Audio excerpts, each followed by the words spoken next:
9월 27일 오늘의 말씀은 사무엘하 6장 1절에서 11절입니다.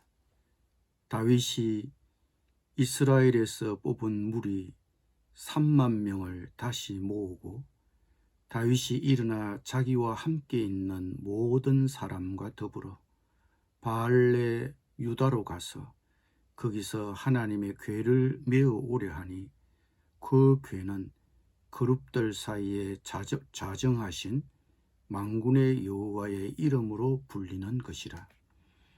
그들이 하나님의 궤를 새 수레에 싣고 산에 있는 아비나답의 집에서 나오는데 아비나답의 아들 우사와 아효가 그 새 수레를 모니라.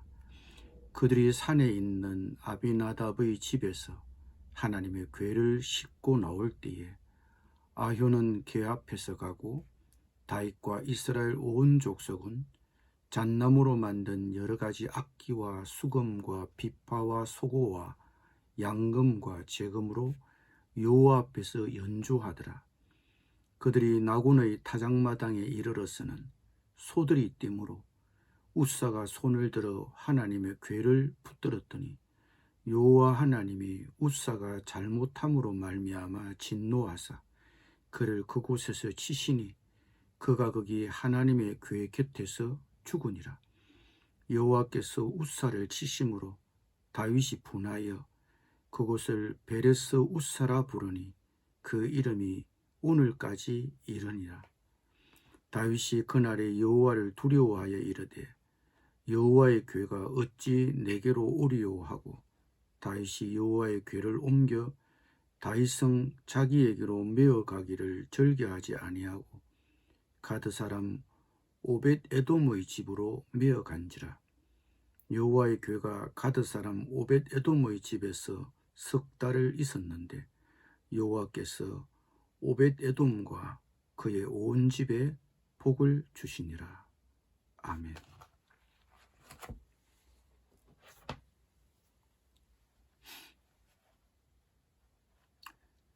다윗은 이렇게 그 땅을 오랫동안 지배했던 블레셋의 위협도 물리쳤습니다. 외서를 물리친 다윗 왕은 이제 그의 왕권이 더욱 굳건해졌습니다. 이쯤에서 사무엘서 저자는 하나님의 궤를 예루살렘으로 옮겨오는 이야기를 들려줍니다. 그것이 오늘 우리가 함께 읽은 사무엘하 6장의 이야기입니다.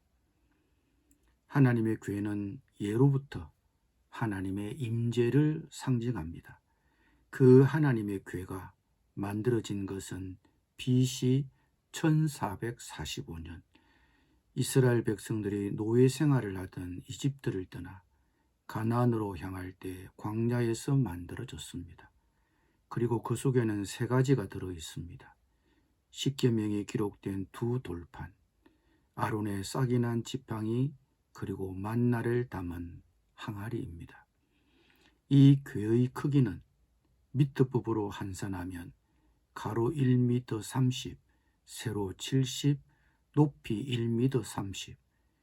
그리고 이 궤는 아카시아 나무로 만들어 안과 밖을 금으로 입혔습니다. 그리고 막대기를 끼워 어깨에 메고 나를 수 있도록 궤에 금을 입힌 4개의 고리가 있었습니다.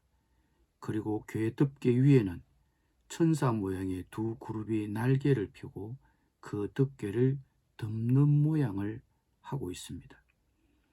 그리고 이스라엘 백성들은 광야에서 행진할 때 항상 이 하나님의 궤를 메고 맨 앞에서 행진하게 했습니다. 그리고 이스라엘 12지파가 순서대로 뒤를 따랐습니다. 요단강을 건널 때에도 여리고성을 무너뜨릴 때에도 언제나 이 하나님의 궤가 앞장섰습니다. 이것은 바로 이 하나님의 궤가 하나님의 주권과 임재를 상징하는 이스라엘 백성의 중요한 상징이었다는 것을 보여줍니다. 그런데 이 하나님의 궤가 20년 동안 유다의 바알라 마을에 숨겨져 있었습니다. 이 개는 사울 왕이 재임 시에 블레셋과의 전투에서 블레셋 군대에 빼앗겼습니다.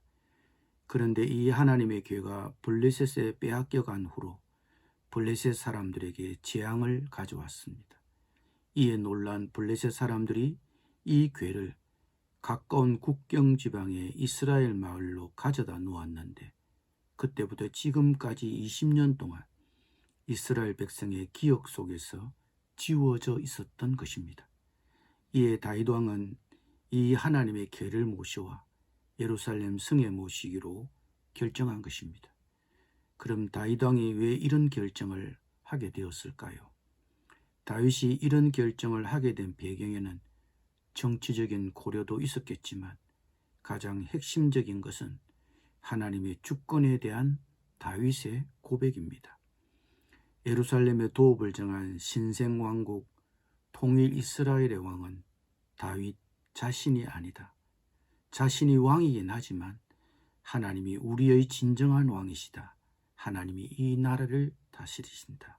이런 고백이 그 마음에 있었던 것입니다. 고대 건동의 주변 민족들이 그들의 왕을 신으로 보는 그런 시대적 배경 속에서 다윗은 이렇게 선언하고 있는 것입니다. 이스라엘의 정치와 사회를 지배하는 것은 하나님이시다. 우리의 주권이 그분께 있다. 이 하나님의 주권을 다윗은 하나님의 궤를 옮겨오면서 대내외적으로 선포하고 있는 것입니다. 다윗 왕은 하나님의 궤를 옮겨오기라는 국가적인 프로젝트를 수행하기 위해 3만 명의 일꾼을 선발했습니다. 그런데 하나님의 궤를 이동하는 과정에 문제가 생겼습니다. 하나님의 궤를 새 수레에 싣고 오다가 새 수레를 끌고 오던 소들이 뛰어서 그 개가 수레에서 떨어지는 것을 막으려고 손을 내밀어 궤를 붙들다가 궤를 붙든 사람이 그 자리에서 즉사하고 말았습니다. 언뜻 보기에는 궤를 붙든 우사는 억울하게 죽은 것 같습니다. 우사는 수레를 끄는 소들이 날뛰자 반사적으로 손을 내밀어 잡았습니다.